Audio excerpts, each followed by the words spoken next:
years ago and whatnot, so y'all feel like y'all can do no wrong. Y'all are literally destroying the reason why people wanted to watch this motherfucker in the first place after 30 years. Exactly. Exactly. This is crazy. You are a fucking horrible coach. Typical. That is, shout out to Angry Fan Sports. Y'all go over there and subscribe. They are destroying the very thing that got everybody paid, that got the attention on this league. For months, the debate surrounding Caitlin Clark, Stephanie White, Amber Cox, and the Indiana Fever has grown louder with every game, every roster decision, every substitution pattern, and every social media controversy. But this latest eruption pushed the conversation into an entirely different territory. What began as criticism of coaching decisions has evolved into accusations of organizational dysfunction, fan frustration, and growing speculation about whether Caitlin Clark is truly being put in the best position to succeed. At the center of the storm is Amber Cox, one of the most powerful executives in the Fever organization. While executives are usually expected to operate behind the scenes, the transcript describes a situation where Amber Cox became part of the public conversation after online interactions with fans generated significant backlash. Suddenly, the focus shifted away from box scores and onto the relationship between management and the fan base. At the same time, Stephanie White continues to face criticism regarding rotations, substitution patterns, defensive schemes, and overall roster usage. Every coaching decision involving Caitlin Clark now carries enormous scrutiny because Clark is not just another young player. She represents one of the biggest growth stories women's basketball has ever seen. The frustration described throughout the transcript reflects something larger than a single loss. The argument isn't simply about one game. It is about whether the Indiana Fever are maximizing the opportunity that comes with having Caitlin Clark on the roster. That question now hangs over every decision made by Stephanie White, every move connected to Amber Cox, and every conversation surrounding the future direction of the franchise. Okay, Jason Whitlock has had this to say. Check this out. Here it says, these four women put the alphabet mafia agenda above basketball business. Your personal life should be your personal life. It should not be your business agenda. Okay, and these are the four who are responsible for the sabotage of Caitlin Clark. And you too, Lynn Dunn is a part of the sabotage of Caitlin Clark. The first major conflict revolves around accountability. When a franchise builds around a transformational player like Caitlin Clark, expectations immediately change. Every personnel move becomes magnified. Every offseason acquisition becomes part of a larger conversation. Every strategic decision becomes connected to one central question: does this help Caitlin Clark succeed?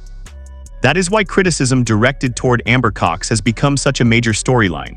The transcript portrays growing frustration from fans who believe roster construction has not fully aligned with Clark's strengths. Whether those criticisms are fair or not, they reveal the level of emotional investment surrounding Clark's career. The stakes become even higher because the Fever are no longer operating in obscurity. Every move is being analyzed nationally. Every loss creates headlines. Every substitution becomes a debate topic. Every social media interaction becomes a story. For Amber Cox, this creates an incredibly difficult balancing act. Executives must build a roster for long-term success while also navigating enormous public expectations. But when fans believe concerns are being dismissed rather than addressed, tensions can escalate rapidly. The transcript repeatedly returns to the idea of sabotage, a term that reflects the intensity of fan frustration rather than a verified fact. The reason that language resonates with some supporters is because they view Caitlin Clark as a generational talent whose prime years should be protected and maximized.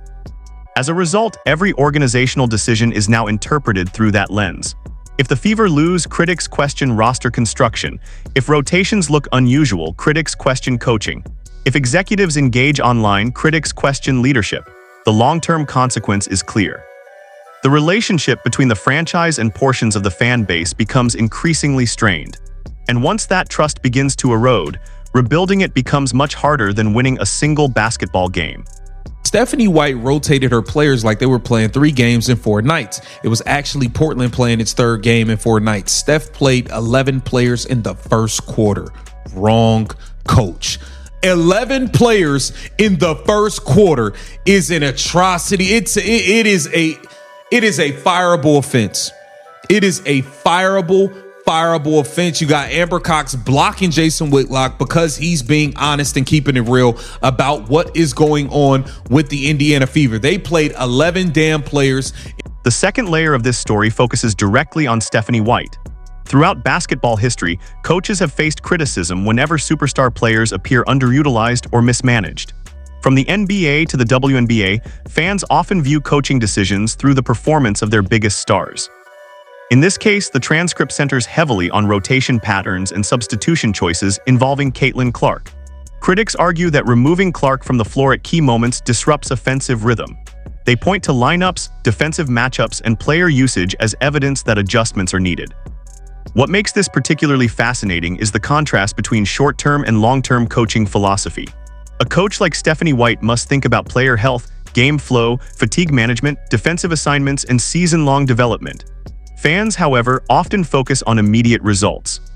If Clark leaves the floor and the offense struggles, criticism follows almost instantly. The transcript also highlights debate surrounding defensive switching schemes.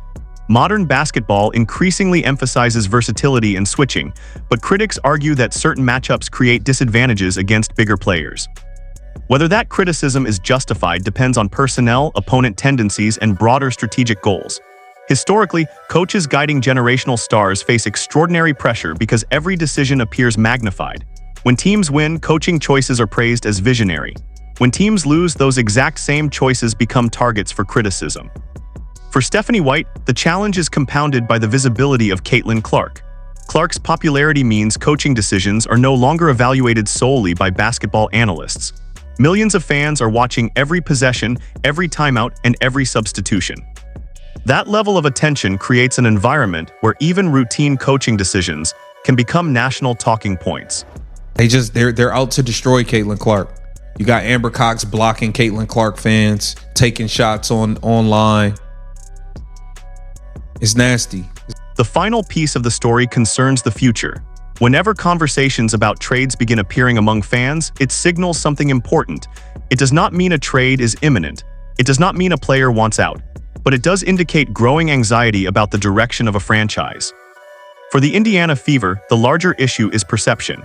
Caitlin Clark has become one of the most influential figures in women's basketball. Her games generate attention, discussion, and unprecedented interest. Because of that reality, organizational decisions carry consequences far beyond wins and losses. The transcript repeatedly frames the situation as a struggle over the future of the franchise. Supporters who are frustrated believe changes are necessary. Others believe patience is required. Between those two positions sits Amber Cox, Stephanie White, and the rest of the Fever leadership group. Team chemistry also becomes a factor. Public controversy can create distractions. Constant debate about coaching can affect locker room narratives. Endless speculation about trades can overshadow actual basketball development. Yet history shows that successful organizations often emerge stronger from periods of intense criticism. The key question is whether leadership can restore confidence and create a shared vision moving forward. If the Fever begin winning consistently, many of these arguments could fade. If struggles continue, scrutiny surrounding Amber Cox, Stephanie White, and organizational strategy will only intensify. That is why this moment feels so significant. It is not merely about one social media dispute. It is about trust, direction, and the future of one of the most closely watched teams in professional basketball.